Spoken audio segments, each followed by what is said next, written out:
Mun ningal kana harata nyampak sagala aya tapi na kakayaan teu bisa dipake ukuran nyata dina rumah tangga antara kuring jeung anjeun teu hanteu hancurku orang ketiga.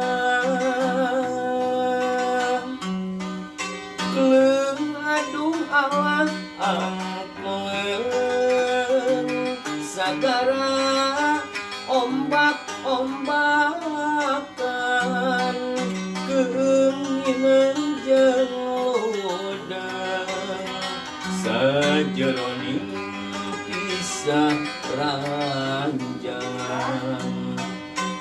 Mun ninggal kana harata nyampak sagala aya tapi na kakayaan teu bisa dipake ukuran